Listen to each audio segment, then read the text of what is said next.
Pokari. Sedang bingung dan resah mau apa? Yuk dengerin Pokari.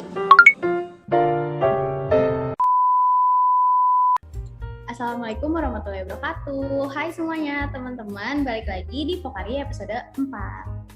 Kalau yang belum nonton Pokari, kenalin dulu, nama aku Zaneta Zahran dan biasanya aku sama Rara, tapi kali ini aku nggak sama Rara nih, karena di episode ini kita bakal collab sama Departemen Kerohanian. Jadi aku sekarang bareng sama, halo, kenalin aku Vici Aulia, aku dari Departemen Kerohanian.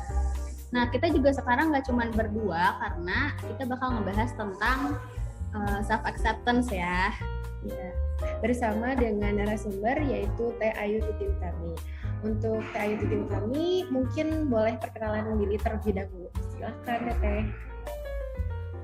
Oke, baik. Zanita sama Vici. Halo, Assalamualaikum warahmatullahi wabarakatuh. Saya sudah menduga saya disuruh kenalin diri ya. Aduh, biasanya suka dibacain itu CV-nya. Oke, perkenalkan, nama saya Ayu Tuti Utami. Tapi saya biasa dipanggilnya Uta ya. Tapi kalau teman-teman juga manggilnya Teh Uta. Saat ini posisinya adalah sebagai dosen di Fakultas Psikologi Universitas Islam Bandung. Itu aja kali ya, cukup ya perkenalannya ya. Cukup Teh. Oke, langsung aja kali ya Teh ke pertanyaan pertama. Boleh. Jadi boleh. di sini itu kan kita bakal ngebahas tentang self acceptance, dan dari pemahaman kita sekarang ini self acceptance itu tuh penerimaan diri. Nah sebenarnya dari pengertiannya sendiri yang lebih lanjut, self acceptance tuh kayak gimana sih Teh, apa gitu? Oke. Sebenarnya tadi yang disampaikan sama Zaneta itu ya udah benar sih, memang penerimaan diri ya. Tapi maksudnya lebih clear-nya tuh kalau menurut Bernard ini adalah profesor di Australia yang memang membahas tentang self acceptance, itu lebih ada kata di depannya mengakui bahwa diri kita itu manusia yang kompleks gitu ya, manusia yang nggak sempurna, yang bisa buat kesalahan, bahkan bisa membuat suatu pencapaian yang oke gitu ya.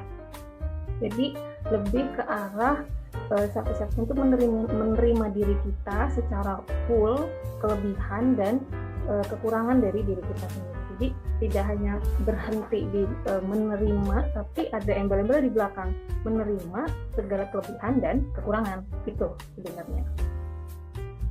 Berarti salah satunya itu adalah mengenai proses penerimaan diri kita juga ya Teh, baik dan buruk apa gitu ya. Mungkin selanjutnya pertanyaan kedua nih, karena kan Vici sama Zaneta sekarang kan masih di tahap yang istilahnya remaja, terus mau akan masuk ke dewasa awal gitu ya Teh. Nah, gimana nih Teh misalnya di proses penerimaan di masa remaja ini, kadang Vici sendiri tuh ngerasa kayak kurang menerima diri Vici sendiri gitu. Nah, kira-kira kalau misalkan Vici ngerasa seperti itu, apakah menghambat ke perkembangan Vici sebagai seorang remaja yang akan menuju ke arah dewasa gitu Teh? Oke.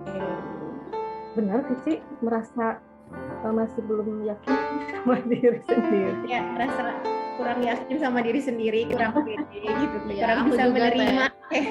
Aku juga lagi gambling. Sebenarnya gambling. Oke. Jadi tadi maksudnya lebih ke arah apakah dengan keadaan yang belum bisa menerima diri gitu ya, kita yang belum bisa acceptance itu bisa mempengaruhi ke tahap berikutnya, seperti itu kah? Iya Teh. Iya. Begini, saya sempat mencari riset ya. Jadi kebetulan riset terbaru di Indonesia lagi, alhamdulillahnya.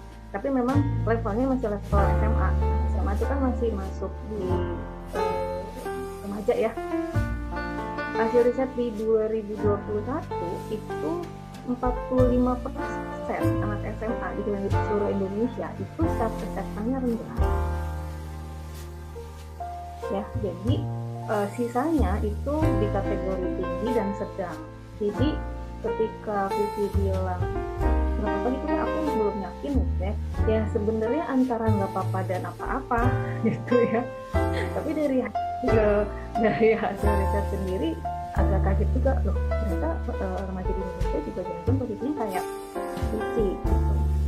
Nah, kenapa tadi saya bilang gak apa-apa kamu nggak sendirian, kita tetap tahu kita mau ngapain, kita tahu diri kita punya kelebihan apa, kita tahu kelemahan kita apa. Jadi ketika akan langkah ke fase yang berikutnya, ke tahap perkembangan berikutnya, kita jadi lebih aware. Oh, saya punya kelebihannya misalkan di A. Oh, saya kelemahannya di sini, berarti nanti saya nggak bisa. Jangan pakai itu deh, saya pakai cara yang lain, gitu ya. Jadi gini, kalau bicara remaja itu kan fase perkembangannya apa nih? Dan anggap kuliah ya, jawab aja. Jangan dikira kuliah. Fase perkembangan tahap perkembangan remaja itu apa? Dari emosinya teh. Apapun. Terus kalau mukanya langsung tegang. Ini jawaban perkembangan tuh remaja kan salah satunya menyiapkan kalau nanti ketika masuk dewasa awal itu masuk fase kehidupan pernikahan. Kemudian kalau di masa dewasa itu harus lebih bertanggung jawab terhadap tugas. Jadi di fase remaja menyiapkan itu. Salah satunya menyiapkan untuk bisa mandiri secara finansial, menyiapkan mandiri secara emosional kayak gitu ya. Nah, kebayangnya adalah ketika di masa remaja, istilahnya kita tidak mengenali, memahami, menerima diri kita apa adanya, khawatirnya adalah ketika nanti memasuki masa dewasa, di mana misalkan nanti harus bekerja gitu ya, kalian harus bisa menjadi orang yang bertanggung jawab, itu tuh jadi nggak bisa optimal. Jadi misalkan gini, ketika kerja atau kayak sekarang deh kalian ke organisasi, kalau di feedback itu kamu tadi harusnya kerjanya jangan kayak gini gitu ya, kamu tuh kok kerjaannya nggak bagus banget sih gitu kan, suka gitu ya kalau di organisasi. Di pekerjaan pun sama. Nah, ketika kita tidak mengenali atau memahami diri kita dapat itu tuh kesannya kita orang yang paling buruk sedunia gitu ya nggak? Ya dunia tuh rasanya tuh gelap gulita gitu. Nah, ketika di dewasa kita tidak bisa menyadari bahwa berarti aku kan gagalnya di situ, aku harus gimana, aku bisa punya kelebihan apa, menyikapi si kritik itu jadi nggak bagus. Jadinya istilahnya akan jadi orang dewasa yang sikapnya tidak matang.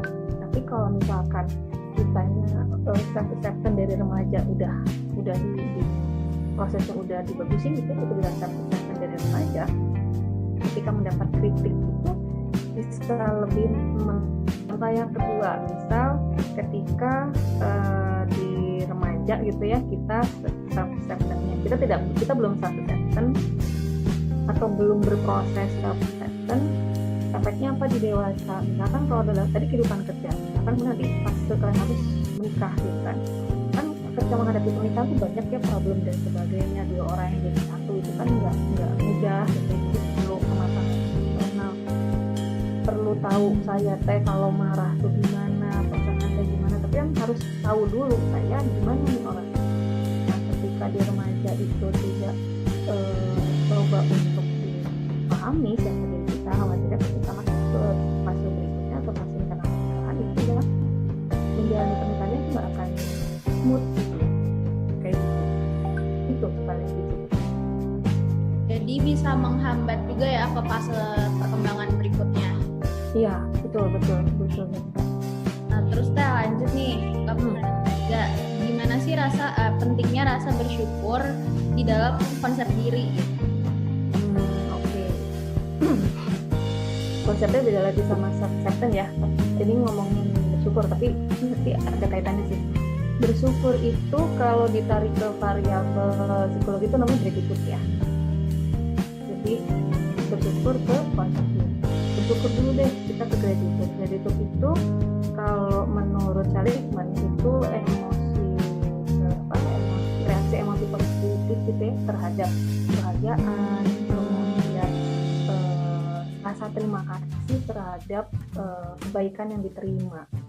Nah, itu menurut Seligman. Jadi ketika orang dikatakan bersyukur atau individu itu bersyukur ketika menyadari bahwa dia teh banyak menerima kebaikan, kebahagiaan bukan hanya dari Tuhan tapi dari lingkungan sekitar.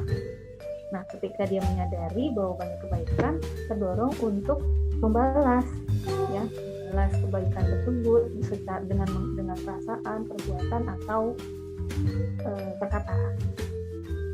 Nah, nyambung sama self-assessment adalah ketika seseorang sudah bisa menerima saya lebihnya A, saya buruknya A, maka dia akan bisa lebih bersyukur terhadap apa yang terjadi saat ini sama dia. Jadi misalkan sebenarnya gini, contoh tuh kayak saya pernah lihat iklan makanan ringan di TV yang tentang bahwa prestasi anak itu bukan cuman tentang rapot, tapi anak itu lihat deh dia berhasil ngelatih bola, tahu nggak iklan itu? Oh ya, oke, baiklah. Itu makanan anak-anak sih. Jadi misal gitu ya, dia punya kelebihannya, dia jago main bola, tapi dia kekurangannya dia nggak bagus tuh secara akademik. Karena dia self-acceptance-nya oke, gitu ya, dia bisa menerima diri dia, lingkungan juga mendukung dia untuk self-acceptance dengan keadaan itu, dia bersyukur bahwa oke, nggak apa-apa deh, alhamdulillah saya nggak ranking, tapi saya bisa membawa tim sekolah saya juara bola. Itu.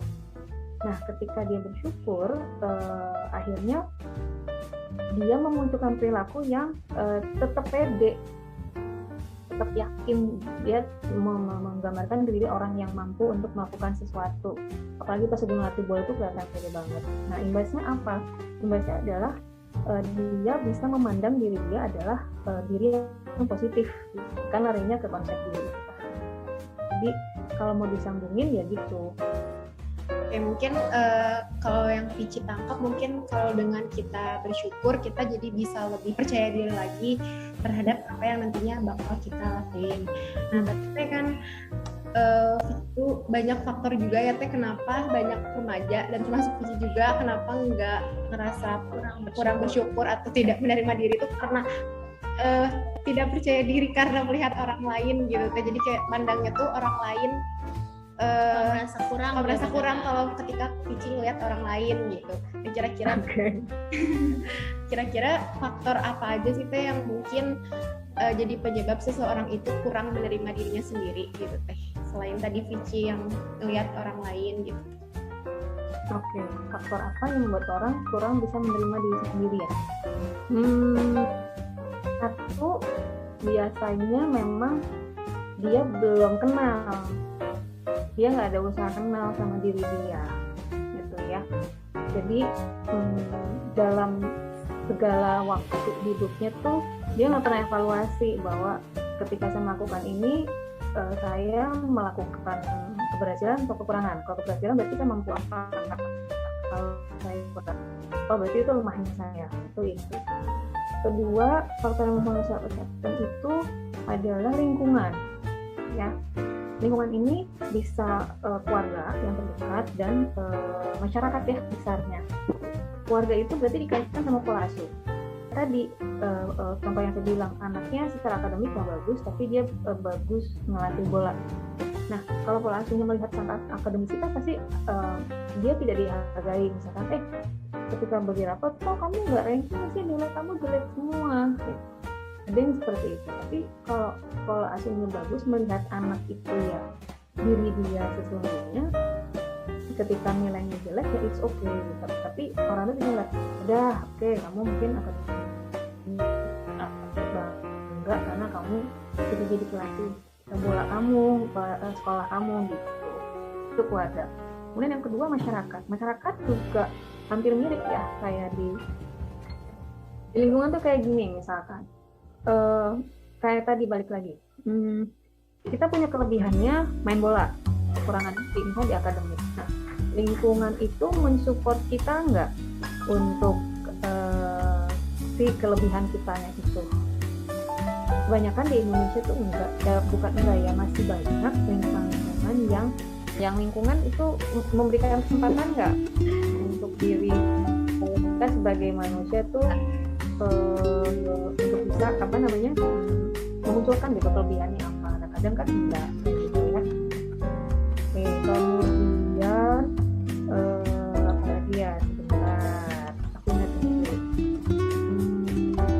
tua tadi kan kan? faktor ini Tadi orang lagi bahas orang tua.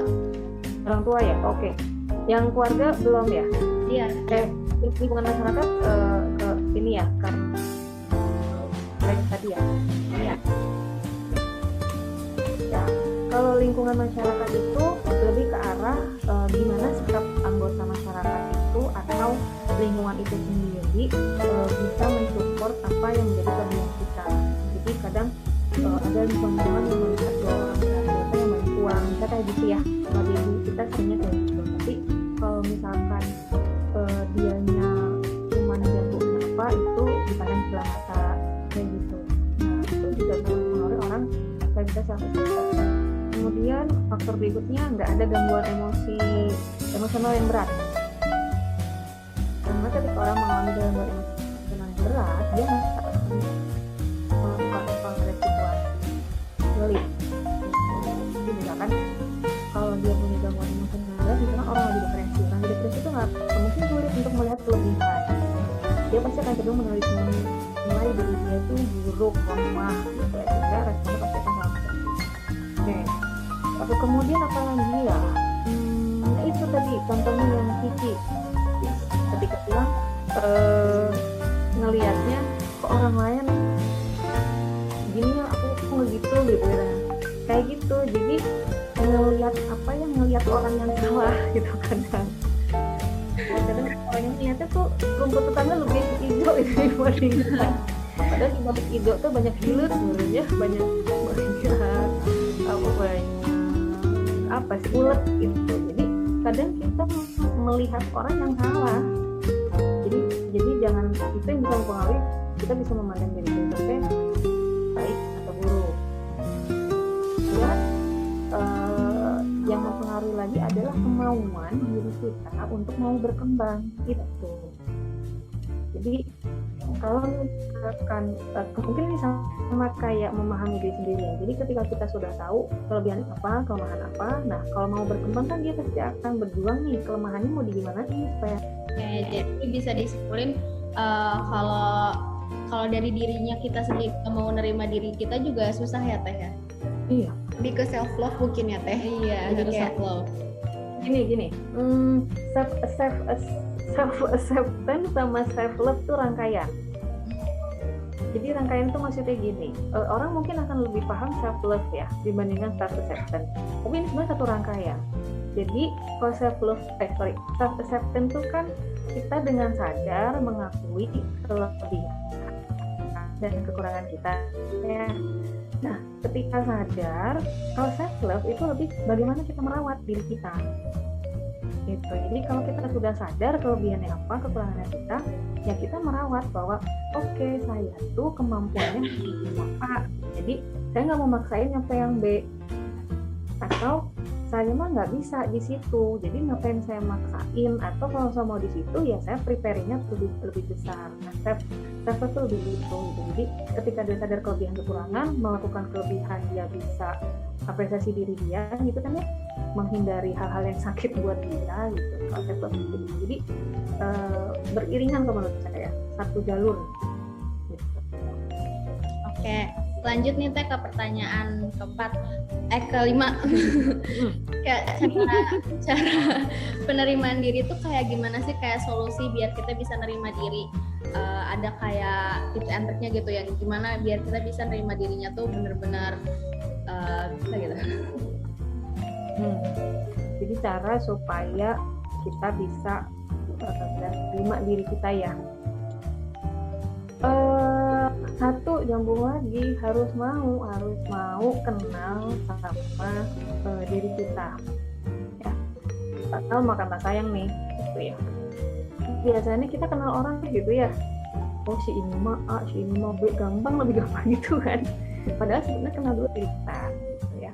Jadi di awal bagaimana caranya ya, misalkan nih kayak kalian nih misalkan tiap semester IPK-nya segini, kenapa ya aku kok IPK-nya nggak naik-naik, ada apa nih, aku ada kekurangan apa nih gitu ya. Terus lihat ternyata aku tuh paling suka mata kuliah sosial misalkan gitu ya, sosial aku tuh gede-gede gitu ya, udah saya berarti nanti peminatannya ke arah sana misal kayak gitu. Jadi kenal satu harus kenal dulu nih positif kekuatan kita apa kelemahan kita apa di segala aspek ya. Jadi mau di pendidikan, mau kenal diri kita. Nah, terus cara yang berikutnya adalah karena kita mau kenal, jadi kalau di lingkungan kita suka dapat feedback nggak sih sama orang? Misalkan, Zaneta kamu mah kalau kerja teh misalkan lelet kayak gitu kan? Misalkan suka ada kayak gitu ya. Dia cuma suka peran kayak gitu kan. Misalnya ini contoh bukan benar. Nah, ketika kita dapat feedback, itu langkah pertama adalah bukan menelan itu bulat-bulat. Jangan menganggap itu adalah 100% fakta kita. Jadi kita harus cari tahu, benar nggak sih aku tuh lelet gitu ya. Sambil kalian flashback. Ya, maksudnya lelet apa ya? Oh, mungkin kamu bisa tanya ke teman kamu, bisa tanya apa, terus coba ngelihat hasil kerja, atau misalnya baper, masih sih baper, aku emang baper apa ya? Nah, kayak gitu. Ketika sudah gitu, baru kita bisa yakin, oh, feedback orang itu benar, oh, feedback orang itu belum pas, kayak gitu. Jadi kalau ada feedback, jangan telan bulat-bulat. Cara berikutnya itu gini, bedakan ketika kata gagal sama gagal dalam suatu hal.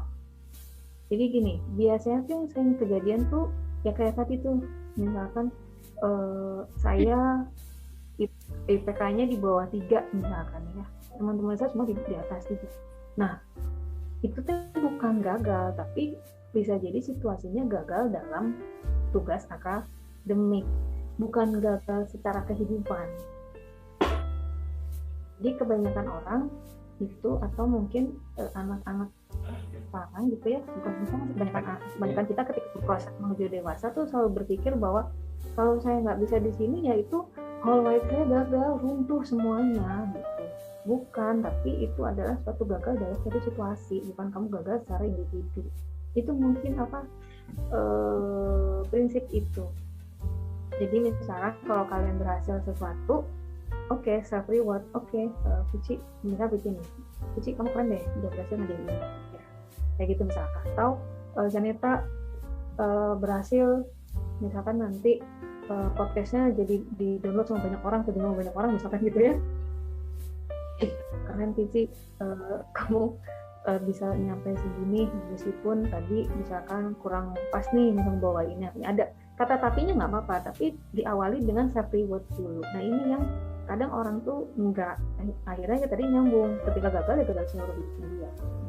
Itu sih paling tapi self acceptance, sama paling ini ya yang tadi pola asuh, lingkungan terdekat.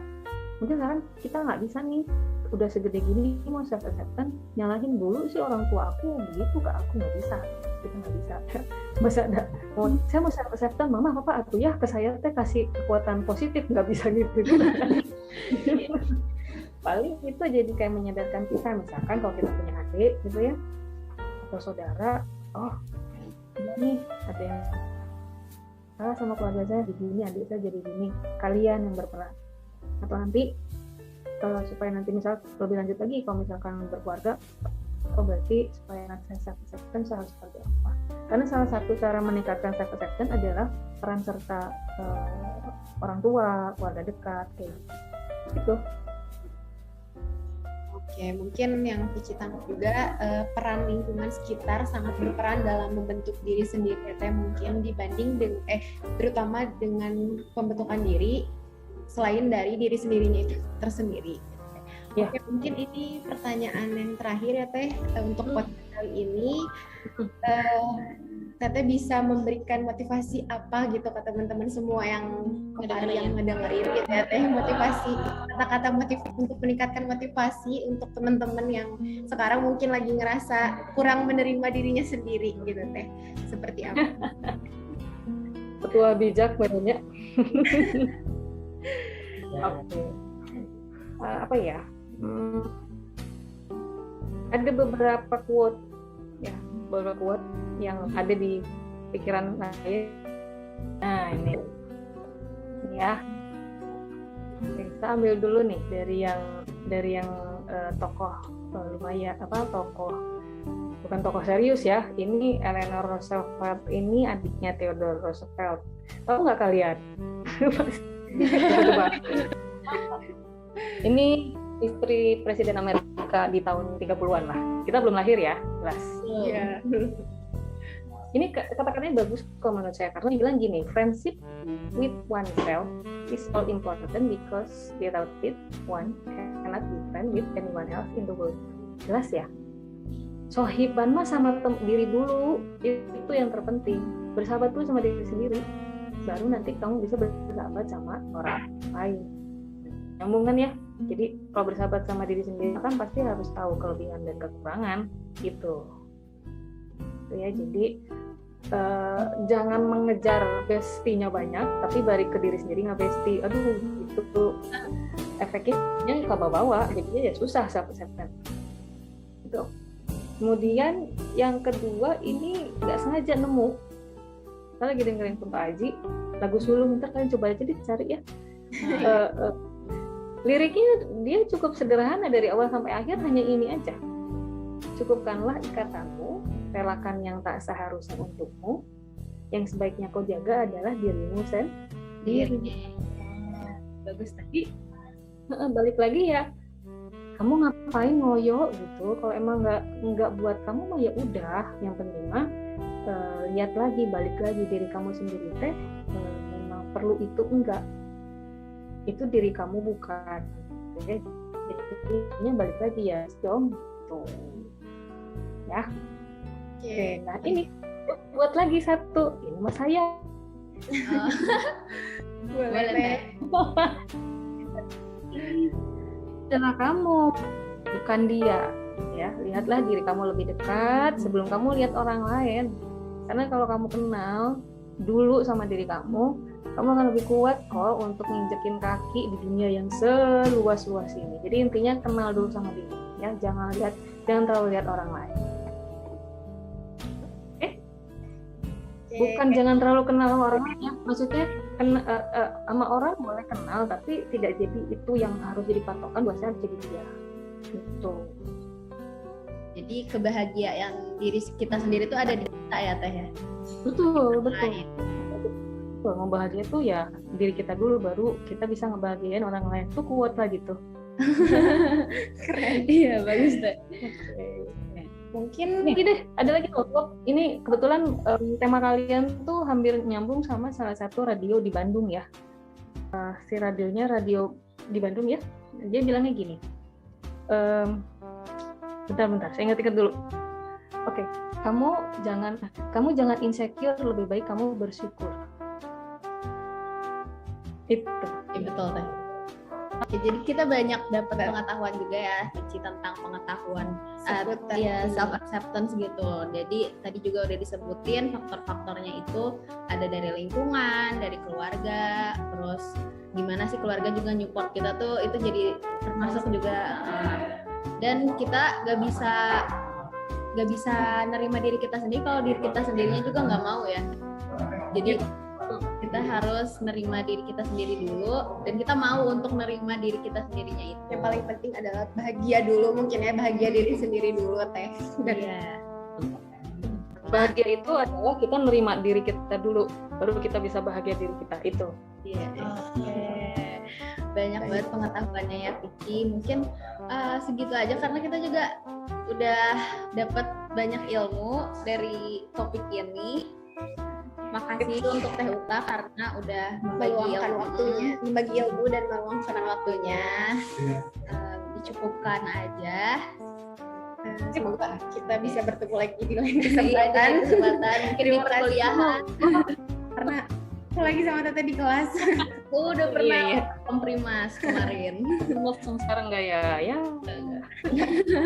Terima kasih Teteh. Makasih ya Teh. Sama-sama, Zaneta sama Vicky. Terima Nggak kasih. ada salah kata, mungkin dicukupkan juga buat teman-teman dengerin juga podcastnya sampai akhir karena banyak pengetahuan juga, dan yang udah denger sampai akhir makasih, dan terus tungguin Pokari di episode selanjutnya. Makasih ya Teh. Assalamualaikum warahmatullahi wabarakatuh. Waalaikumsalam warahmatullahi wabarakatuh.